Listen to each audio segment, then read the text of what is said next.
Alright, this is the last part of the How to Play series, doing the engineer. And since this is a pretty technical class, the video is a little bit longer than usual, but I felt we got some good clips in here. The engineer, the primary gun is the SMG. They are all silenced. They're quite good. You burst them often. See. With the SMG, like they're all a lot better if you're closer to your enemies rather than at a distance. At a distance, it takes quite a lot of bullets to kill somebody. Yeah. Most of them have a pretty high damage drop off. They also have the repair tool, which I'm using here to repair Jedi's tank. Yes, very important. If you have a repair tool, use it. Yes, if there is a tank next to you and it's getting shot at, and you're just standing there, you're just horrible, just horrible. Yeah, I can't name the amount of times that I've had a damaged tank and the engineers just run around like they don't even have a repair tool. If you see a damaged tank, even if you're not planning to get into it, just help the guy out repair it. Tanks are a huge advantage in this game. And You need one. when you're repairing, if you get shot, don't stop. Just try and move around. Maybe get behind it, because chances are that tank makes a much bigger difference than you. So it's worth dying for, just to try to keep the tank going. Yeah, well, if you're getting shot, just try to use it as cover. If you notice you're getting shot from a direction, go to the opposite side of the tank so that guy can't hit you anymore. And Hopefully, if the tank driver is good, he will cover you. right, and speaking of good tank drivers, when you are getting repaired, don't drive away like that.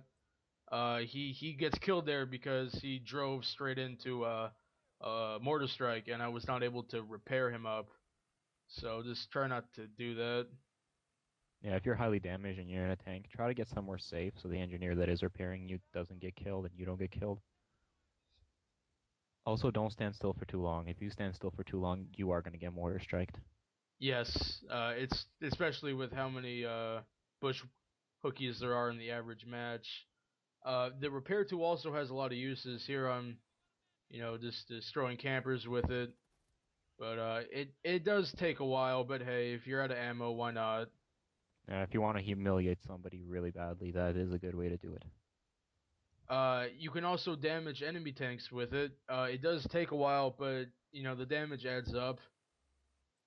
Well, yeah, if you're actually doing it, it goes down pretty quick. Considering if you're shooting a rocket at it, you have to wait for the rocket reload. If you're using the repair tool and you're really close to it, you don't kill yourself with a rocket and you're still doing damage to it. Right. And chances are the guy jumps out halfway through because he has no idea what's happening. So you get a free tank out of it too. Yeah, pull some Grand Theft Auto. uh, the engineer isn't the only class that can use the tracer dart, but they're the only one that can actually Put it to you know use. yeah. Here I tracer dart a Wookiee who was camping up there. If you want to lock on to a tracer dart, you can only do it with the RPG and the Carl Gustav, and you have to aim at the little red square for a certain amount of time, and then the rocket will follow like a set path towards it. Yeah, you know you've locked on if the square starts blinking orange and there's a distance marker underneath it. That's when you know you're good to shoot it.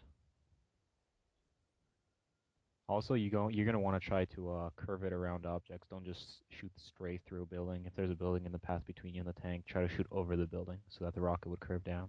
Right. And remember, tank armor is weak on the sides and from the back, so you want to hit those spots. When possible, yes. Also, the AT4 is the best against armor. Uh, I guess the second best one would be the RPG and the Tracer Dart. Don't use the Carl Gustav against armor. It's just it's just Yeah. not good for that role.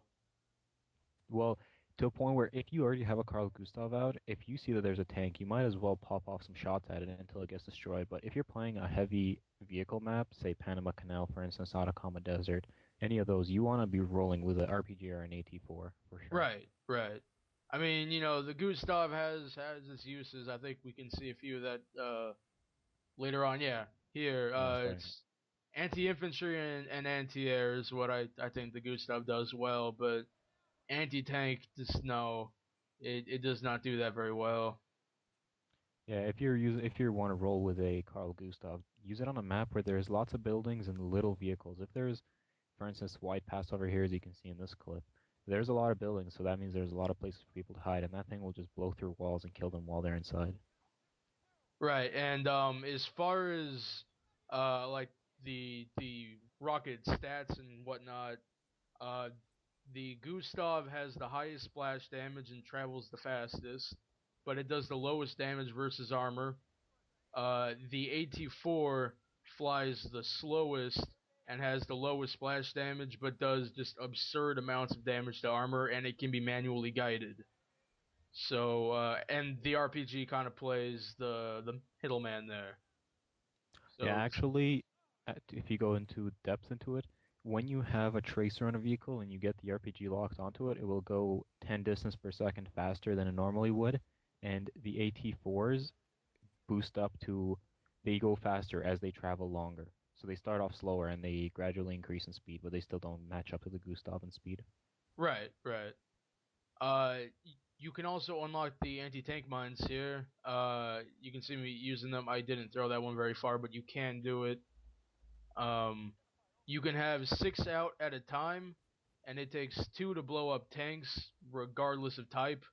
One for like let's say Humvees and ATVs and that kind of stuff.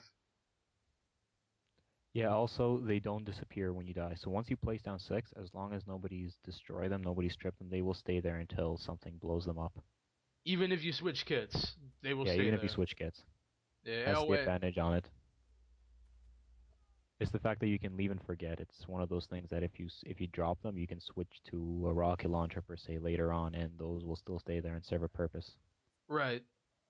Well, this is the end of the how to play series. I hope you enjoyed that. I'll be posting up some more videos later on.